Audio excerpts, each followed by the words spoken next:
नमस्कार, जीत पॉइंटर में आप सभी का स्वागत है। कैसे हैं आप सभी लोग? ये घटना चक्र के पूर्वावलोकन की सीरीज में हमने नया सब्जेक्ट शुरू किया है, भारत का इतिहास। और इसी क्रम में एक नया अध्याय हमने इसके प्रीवियस वीडियो में शुरू किया था, भारत के गवर्नर जनरल एवं वायसराय। और इस अध्याय से संबंधित जो प्रीवियस इसमें महत्वपूर्ण क्वेश्चन थे, वो हमने इसके प्रीवियस वीडियो में करे। आज आगे से स्टार्ट करते हैं। तो प्रश्न संख्या 76 देख लेते हैं। देखिए, पेशवाई को कब समाप्त किया गया? यहाँ पे बोला जा रहा है जो मराठा क्षेत्र में जो पेशवा का जो पद चलता था, उसको अंग्रेजों ने कब समाप्त किया? तो ये 1818 ईस्वी में। देखिए, 1818 ईस्वी में आंग्ल मराठा तृतीय युद्ध हुआ था, ठीक है। और आंग्ल मराठा तृतीय युद्ध में मराठा की जो हार हुई थी, उसके बाद जो है लॉर्ड हेस्टिंग्स ने, देखिए यहाँ पे देख लीजिए, लॉर्ड हेस्टिंग्स ने पेशवा की गद्दी 1818 ईस्वी में समाप्त कर दी थी, ठीक है, तृतीय आंग्ल मराठा युद्ध में, ठीक है। और ये 1817 से 1818 ईस्वी के बीच में हुआ था। और फिर इसके बाद जो है, जो पेशवा का समस्त जो प्रदेश था, वो बम्बई प्रेसिडेंसी में उन्होंने सम्मिलित कर लिया था। तो पेशवा की जो पदवी थी या गद्दी थी, वो 1818 में किसके द्वारा समाप्त कर दी गई थी? लॉर्ड हेस्टिंग्स के द्वारा। तो इसका बी राइट आंसर होगा 1818 ईस्वी में। आगे देखेंगे।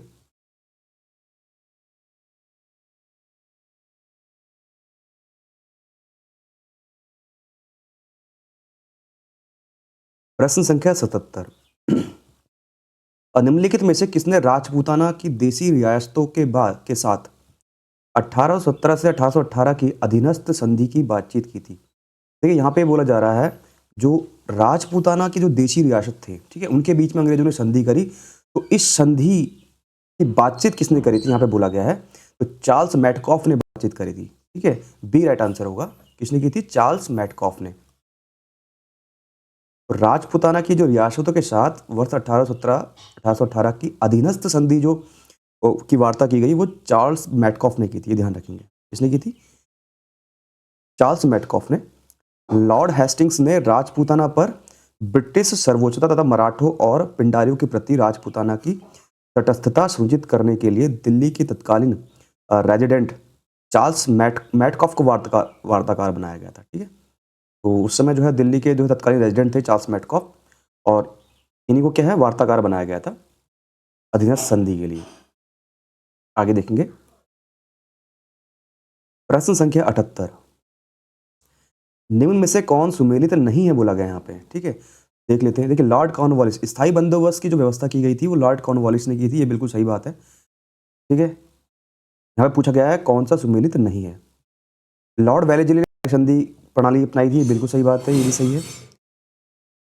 यहाँ पे बोला गया सर जॉन सॉर, आंग्ल नेपाल युद्ध, ये गलत होगा, ठीक है। यहाँ पे पूछा गया कौन सा सुमेलित नहीं है, तो सी, ये सुमेलित नहीं है, सी हमारा राइट आंसर है। इसको देखेंगे अभी आगे। लॉर्ड हेस्टिंग्स की बात करेंगे तो तृतीय मराठा युद्ध अभी हमने देखा, जिसमें पेशवा की पदवी समाप्त की गई थी 1818 में, और किसके द्वारा की गई थी? लॉर्ड हेस्टिंग्स के द्वारा, तो ये भी सही है। अब बात करेंगे सर जॉन सॉर। देखिए, आंग्ल नेपाल जो युद्ध हुआ था, वो हुआ था लॉर्ड हेस्टिंग्स के टाइम पे, ये ध्यान रखेंगे, के टाइम पे, हेस्टिंग्स के टाइम पे, ठीक है, ये ध्यान रखेंगे। तो सी हमारा राइट आंसर होगा। आंग्ल नेपाल युद्ध लॉर्ड हेस्टिंग्स के काल में हुआ था। 1814 ईस्वी में पहला युद्ध हुआ, लेकिन वहाँ पे जो है कोई विशेष सफलता नहीं मिली। आंग्ल नेपाली, उत्तराखंड की बात की जा रही है, उसमें जो है उत्तराखंड में नेपालियों का राज था। 1815 ईस्वी में दूसरा युद्ध लड़ा गया, और कुमाऊं में अल्मोड़ा को जीत लिया 1815 में। फिर उन्होंने सबसे पहले क्या किया? कुमाऊं में जो अल्मोड़ा है उसको जीत लिया था। और उसमें जो युद्ध का जो वहाँ पे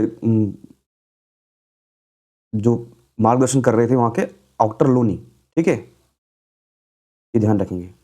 और नेपालियों की तरफ से कौन थे? सरदार अमर सिंह थापा, ठीक है। तो जो सरदार अमर सिंह थापा थे, इन्होंने मालवा का किला, मलवा का जो किला था, वो दे दिया था डॉक्टर लोनी को हारने के बाद। और ब्रिटिश सेना राजधानी काठमांडू से 30 मील की दूरी तक पहुंच गई थी। 2 दिसंबर 1815 को, देखिए, सुंगौली की संधि हुई। देखिए, ये बहुत महत्वपूर्ण एक संधि, इसका नाम आता है कि सुंगौली की संधि किसके बीच में हुई थी?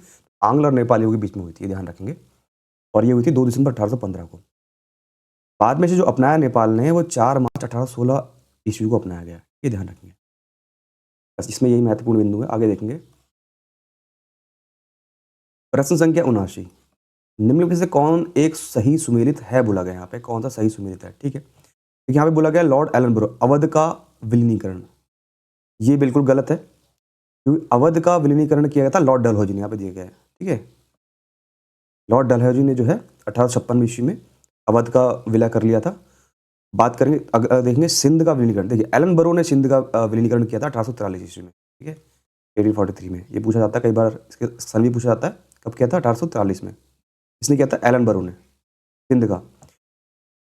लॉर्ड वेलेजली, बिल्कुल जो चतुर्थ आंग्ल मैसूर युद्ध था, ठीक है, वो किससे संबंधित है, लॉर्ड वेलेजली से, ठीक। ये बिल्कुल राइट आंसर है। पूछा है कौन सा सुमेलित है, सी हमारा राइट आंसर होगा। पर जॉन सॉर की बात करते हैं, बोले तृतीय आंग्ल मराठा युद्ध, अभी हमने देखा तृतीय आंग्ल मराठा युद्ध में कौन था, हेस्टिंग्स था, ठीक है, हेस्टिंग्स। ये भी गलत है, सी राइट आंसर होगा हमारा। आगे देखेंगे,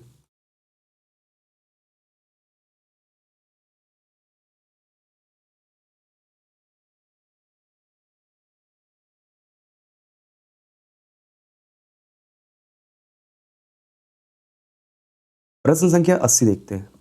निम्नलिखित में से कौन सा युग्म सही सुमेलित नहीं है बोला गया यहाँ पे, कौन सा सही सुमेलित नहीं है।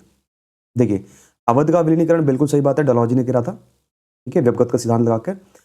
लॉर्ड डफरिन की बात करेंगे, भारतीय राष्ट्रीय कांग्रेस की जब स्थापना हुई तो किसके टाइम पीरियड में हुई, डफरिन, ये भी सही है, ये दोनों ही सही है। लॉर्ड विलियम बेंटिक की बात करेंगे, चार्टर एक्ट 1833, ये भी सही बात है, जो चार्टर एक्ट 1833 पारित हुआ था लॉर्ड विलियम बेंटिक के समय में पारित हुआ था। लॉर्ड लिटन, यहाँ पे बोला है प्रथम आंग्ल अफगान युद्ध का प्रारंभ होना। देखिए प्रथम आंग्ल अफगान का युद्ध का प्रारंभ जो है लॉर्ड लिटन के टाइम पे नहीं हुआ था। यहाँ पे पूछा है कौन सा सुमिलित नहीं है, तो डी हमारा राइट आंसर होगा, ठीक है। देखिए प्रथम जो आंग्ल अफगान युद्ध हुआ था, ये हुआ था 1839 से 1842 ईस्वी के बीच में। इस दौरान जो भारत के गवर्नर जनरल थे वो ऑकलैंड थे, ठीक है, ध्यान रखेंगे कौन थे, ऑकलैंड। जो प्रथम आंग्ल अफगान युद्ध शुरू हुआ था उस समय कौन था, governor general Auckland. Lord Lytton के टाइम पे जो है द्वितीय आंग्ल अफगान युद्ध हुआ था, ठीक है, जो दूसरा आंग्ल अफगान युद्ध हुआ था वो लॉर्ड लिटन के टाइम पे हुआ था, पहला ऑकलैंड के टाइम पे। आगे देखेंगे, प्रश्न संख्या 81, निम्न में से कौन चतुराईपूर्ण निष्क्रियता की नीति के साथ जुड़ा हुआ है, ठीक है। तो ये बहुत महत्वपूर्ण क्वेश्चन है, ध्यान रखेंगे इसको बहुत ज़्यादा। जॉन लॉरेंस, ही राइट आंसर होगा। चतुराईपूर्ण निष्क्रियता की जो नीति थी वो जो अच्छी तरीके से मतलब जो इन्होंने अपनाई वो जॉन लॉरेंस ने अपनाई, ठीक है, मतलब उसका जो विकास किया जॉन लॉरेंस ने किया, ये ध्यान रखेंगे, डी राइट आंसर है। ठीक है, चतुराईपूर्ण निष्क्रियता या कुशल आक्रमणता की नीति आंग्ल अफगान संबंधों के संदर्भ में लॉर्ड एलनबरो के काल से प्रारंभ हो गई थी, होकर लॉर्ड नॉर्थब्रुक के काल तक चलती रही, ठीक है। लेकिन जो है इस नीति को प्रायः जॉन लॉरेंस के नाम से विशेष रूप से संबंधित किया जाता है, क्योंकि उसके वायसराय काल में इस नीति का अनुसरण करने का स्पष्ट अवसर मिलता है, इसीलिए जो है तो महत्वपूर्ण माना जाता है, जॉन लॉरेंस को माना जाता है, ध्यान रखेंगे। आगे देखेंगे प्रश्न संख्या 82, भारत में अंग्रेजों के समय प्रथम जनगणना किसके समय पे हुई थी। देखिए प्रथम जनगणना हुई थी लॉर्ड मेयो के कार्यकाल में, 1872 ईस्वी में जो प्रथम जनगणना करवाई थी वो लॉर्ड मेयो ने करवाई थी, ठीक है। फिर 1881 ईस्वी में एक नीतिगत जनगणना करवाई, किसने, रिपन ने, ये ध्यान रखेंगे, दोनों क्वेश्चन बहुत इंपॉर्टेंट है। रिपन, लॉर्ड रिपन, ठीक है। शुरुआत कर दी थी 1872 में जनगणना, पहली जनगणना करवाई लॉर्ड मेयो ने, और एक नीतिगत जो बिल्कुल एक नीतिगत स्ट्रक्चर के तौर पर जो करवाई वो करवाई लॉर्ड रिपन ने 1881 ईस्वी, डी सी राइट आंसर होगा। देखिए भारत में अंग्रेजों के समय में प्रथम जनगणना लॉर्ड मेयो के काल में 1872 ईस्वी में प्रारंभ हुई थी, और किंतु लॉर्ड रिपन के काल में नियमित जनगणना एक हुई वो 1881 ईस्वी में हुई, ठीक है, ये ध्यान रखेंगे लॉर्ड रिपन के। आगे देखेंगे प्रश्न संख्या 83, वह कौन व्यक्ति था जिसने भारत में पहली बार जनसंख्या की जनगणना करवाई। तो अभी हमने देखा लॉर्ड मेयो 1872 में, 1872। आगे देखते हैं,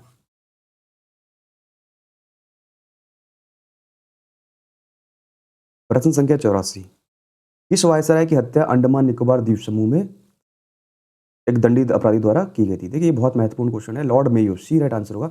लॉर्ड मेयो की जो है हत्या जो है